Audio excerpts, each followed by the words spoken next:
y'all. Don't judge me. Okay, so in my house, I always have to try to find the most perfect place to record. And as of right now, this is it. So I'm sitting on the bed, crisscross applesauce, with no shoes on. So don't judge me. Don't judge me. But I'm proud of myself because I'm getting a lot better at setting things up. I'm getting a lot better at my on-camera presence, which is hard for me. I'm a person that has anxiety that's really difficult. So I'm getting better at that. I'm proud of myself. But on today's topic, welcome back to my channel. My name is Queen Coffee. If you have not been here, honey, let me tell you, you're in for a ride. Yes, you are. Alrighty, if it's your first time, I need you to go ahead and hit that like button, hit that subscribe button, and I think hit the bell button. Is that what they say? I'm new to this YouTube thing, but hit the bell button so you get a notification every single time I post a video. And here we go. I have a wide variety of things to record, and I'm really hoping that I have the space on my phone. Recently, I have been struggling with storage. So I'm really praying, I'm really hoping that I have enough for you guys today, because I really have so much information, so much content. I have my notes right here because I actually took these notes about 3 or 4 days ago. I was really supposed to record, but life happened, and so now here we are. But anyway, so if you've never been to my channel, if this is your first time, once again, here I will be talking about mental health, how to navigate it, and I'll also be giving advice. And in a few months, I have a few surprise videos that if you know me, you already know, but if you don't, then it's gonna be fun. It's gonna be a fun little journey that I get to take with you guys, that you get to see, that I'm not really presenting right now, but it's okay. It's okay, because you're gonna love it and I'm gonna love it. My first 2 videos I recorded were about depression and anxiety, and I was supposed to post a video about coping strategies to both of those. Not even just those, but coping strategies for any mental health issues or problems that any of you may have. It is COVID, so I definitely want to get this video out. This was one of the most important ones for me. I actually recorded this video about a month ago, and it didn't end up going well. I tried to record it on my porch outside. It was extremely noisy, and I think the other thing was that, okay, so that particular day, I was wearing this like white shirt, and the sun beams kept shifting so you could see through my shirt, and I really didn't think that was appropriate to put on the internet. So here we are. So today's video is definitely going to be about coping strategies. I'm also going to link this to my anxiety and depression video if you have not already seen it, and I will also be linking a new video that I'm doing called The Misconceptions of Mental Health, which I'm going to try to put the link under this video for that one. And I'm also going to put the link for the misconceptions video under my other 2 mental health videos so that you guys can get a dose of that. I definitely want to help you guys, teach you guys anything that's helped me in the past, anything that is currently helping me. You know, I recently started learning about my own mental health at the age of 21, and I have been getting more education about it as the years have gone on. So whatever I learn, I always want to tell people. I never want to shame anybody about mental health. It is definitely difficult. It's definitely hard. There are a lot more people experiencing it than any of us really truly know. So this is for you. So I was gonna do 4 tips on how to cope with mental health, but I ended up finding like a 5th. So here we go, 5 tips on how to cope with mental health. Number 1, the first way to cope with mental health, and just to let you know, none of these have to be in order, but the first one for me is to get away from things, people that trigger you. If you don't know what triggers are, I'm going to be doing a video on that very soon as well. It's probably going to be within the next couple of weeks because I have a lot of stuff going on in my life right now, but I'm definitely gonna post that for you. But that's the first one, is getting to know your triggers, getting away from those triggers, because that can really save you, that can really help you, that can really keep you from having an attack, a panic attack, an anxiety attack. It's helpful to know the things that cause you to be disrupted. And if you can prevent those things, if you can start to learn those things, you can move in a healthier way. Also, sometimes when we don't know what's hindering our mental health, we can't always progress in life. I think that's one of the biggest things for me, is learning about my mental health has really, really helped me progress. It has really taught me how to navigate in order to deal with myself, and in order to have more confidence in myself. So yeah, definitely knowing your triggers and getting away from those triggers, trying to be mindful and just stay conscious of what those things are. Number 2, the second coping strategy that I have for you guys is take a deep breath and or stretch.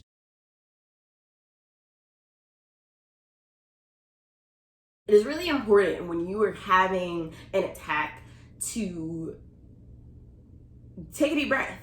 Take one. You need it, and take a couple of them.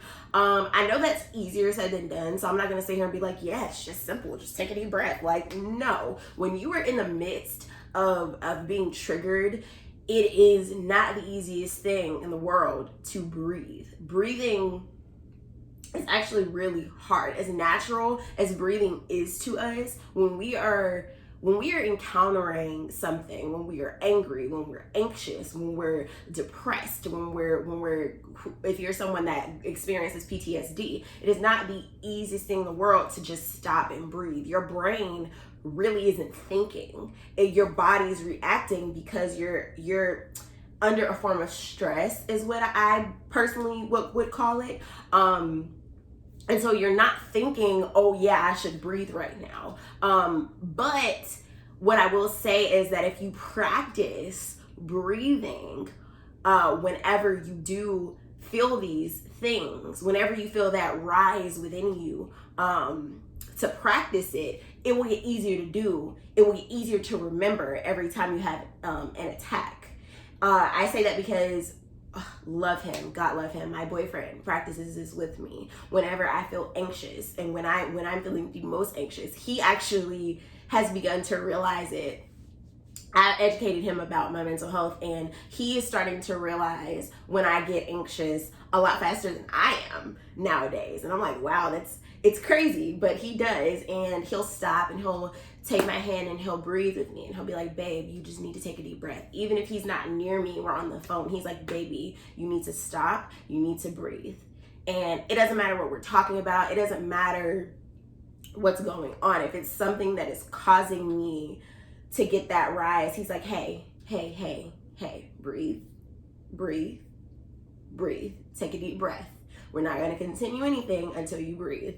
And I think that is one of the most helpful things, because even if it's 2 breaths or 3 breaths, it helps me to calm. It helps my mind to be at ease. So I'm starting to relax, and I'm able to I'm able to more effectively have a conversation, or I'm able to more effectively, walk away. It may not be a healthy conversation, or whatever is going on at the time. I'm able to actually think where I wasn't able to think before. I said stretching because, and that goes with breathing, but stretching is very distracting. I don't know if you've ever done like a full body stretch before, but if you do a full body stretch, I promise you won't be thinking about anything else. This is more of a thing that you probably won't do in the midst of something, but I put stretching on here because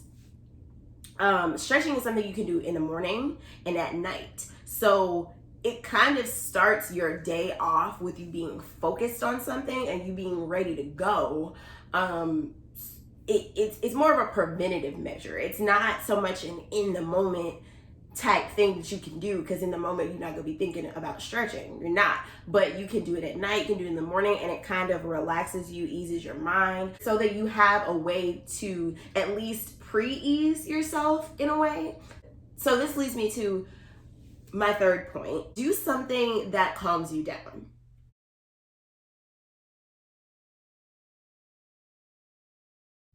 So what is an activity that you can do once you take those breaths, or even if you don't take those breaths, what is something you can step away and do that's going to de-escalate, that's going to keep you from being anxious, okay? That's going to keep you from being triggered. What is something that you can step away and do? So like for me, I play solitaire cube on my phone. I know that's crazy. It's crazy, but it's solitaire cube is very distracting. First of all, I love playing solitaire, but it's very distracting and it gets my mind to thinking about something else. It gets my mind in a focused type gear, so I can come back later and deal with whatever I was dealing with before I started playing that. Oh, also getting more video ideas. Sometimes when I feel anxious, and I don't know what to do, I will just get a pen and a paper and I will write. And usually for me, I will write more YouTube video ideas, because I'm always consistently trying to think of ideas to post on here. It's not like some people where they can sit down and they can write 50 to 100 video ideas. My brain doesn't do that. But I can do 10 or I can do 12. And then, usually as I'm going along or I'm going through my week, more ideas will come to me. So it's just kind of helpful in those moments. It just takes me away. It takes me away. But for you, let's say you don't want to start a YouTube channel. Someone gave me this idea a long time ago, but you can take those moments and you can write out your thoughts. And that has also helped me in the past. Writing out my thoughts. When you feel anxious, hey, I feel anxious. I used to do in high school what they call, well, it's not what they call, but it's what I called it. It's like I call it like a thought map, a thought concept map. And basically what it is I write my thoughts. Because I'm an anxious person, my thoughts are constantly racing. So what I would do is I would take a piece of paper and I would write one thought. And usually if you're a person that has anxiety, that one thought leads to another thought. So I would write that out. So if I was thinking about, for example, cheese, and I was like, ooh, Colby Jack cheese, I'd write an arrow. I'd write the word cheese, I'd write an arrow, and then I'd write Colby Jack. And then let's say Colby Jack made me think of like stinky feet or something. I'd draw an arrow and be like stinky feet. And then let's say I knew someone with stinky feet, then I'd draw an arrow and be like, so-and-so has stinky feet, and I do that all over the page, basically until I had a whole page full of my thoughts. And usually that helped me. It made me feel better. It helped me release. And it kind of took my anxiety down a notch. It took it down a lot of notches. So that really helped. I don't know if any of you have ever done that before, but that's something that has helped me definitely in the past. And I really need to start doing those again, because it was really interesting. I did them in different periods of my life, and it'd be really interesting to go back and be like, oh, this is how I was thinking at this age. This is how my anxiety was at this age, or this is how I've grown pretty much. But yeah, definitely do those thought maps are so helpful. But yeah, so number four, I talked about this when I was saying that you should breathe. I was talking about breathing and how my boyfriend helps me do that. And that leads me to number 4, because support system, hello. So number 4 is having a support system. This is so important. It really is. I think one of the things that helps people through anything really is to have a support system, to have people are going to be there for you and they're going to back you.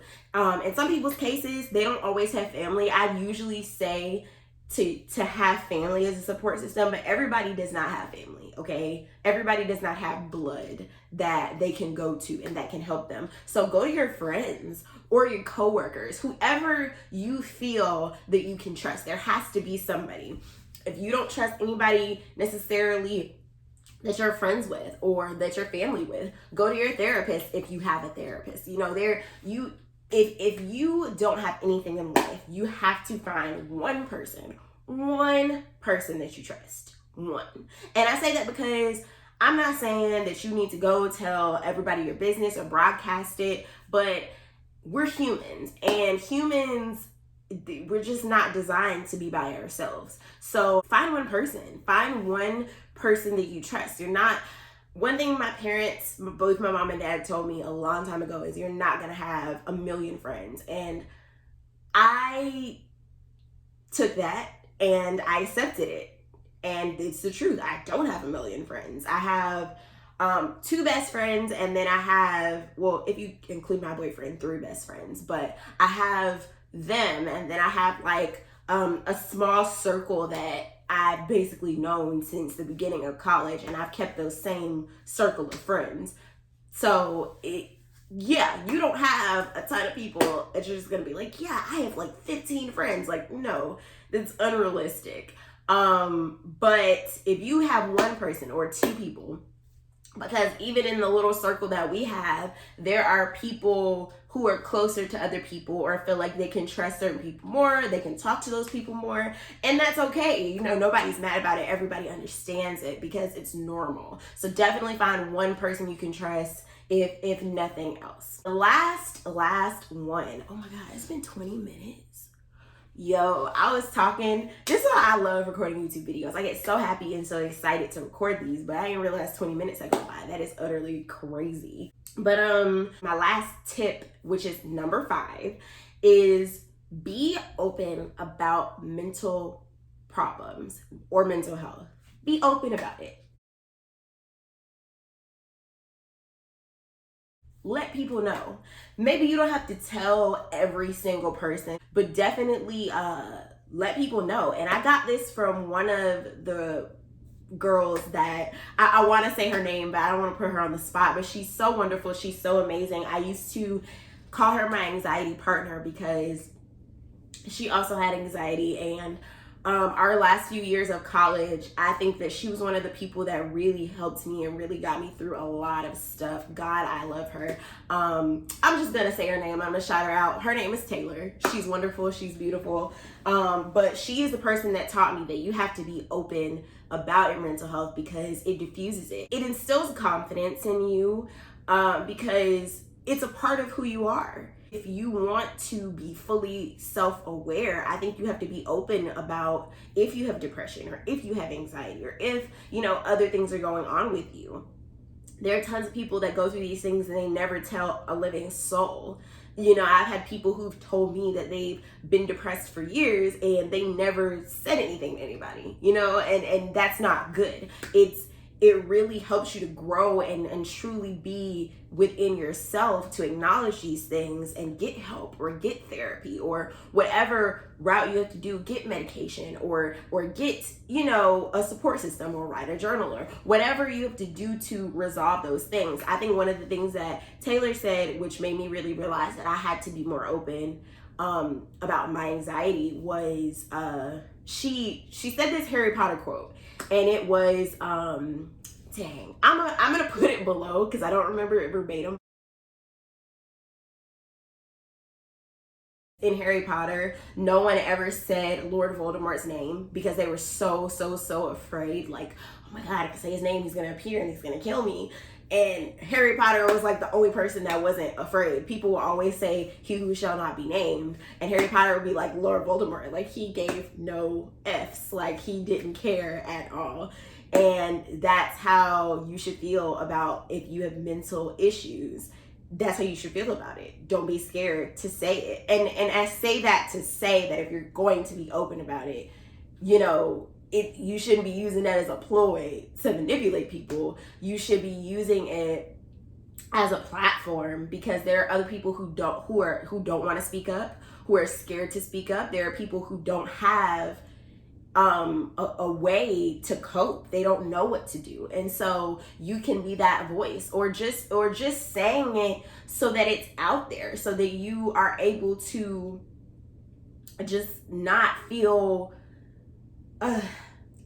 closed up. I think there's nothing worse in the world than feeling like you can't be yourself and you can't express yourself. Not to say that everybody needs to know that you have these mental health issues, but if you're one person or two people to just say, you know, this is what I'm dealing with, and I really want to find a way to help. And you never know who might be there for you if you open up about these things. One of my best friends is a school psychologist, you know, and for the longest time she didn't know I had anxiety, but she helps me. I help her too. Like, we both, I think, educate each other. And that's, I think, the big thing with it is, if you're not open about mental health, you never know what resources you could get, or you never know who can help you. You never know what friends you could make. And there's tons of people that feel alone, and they shouldn't have to, you know? So I've talked long enough. This video is almost at 25 minutes and I still have to edit it, and it's probably still gonna be long as but I hope you enjoyed it. I really cannot wait to make more videos for you guys. I'm so happy, I'm so excited. And don't forget to like, comment, and subscribe, and I will see you in the next one. Bye.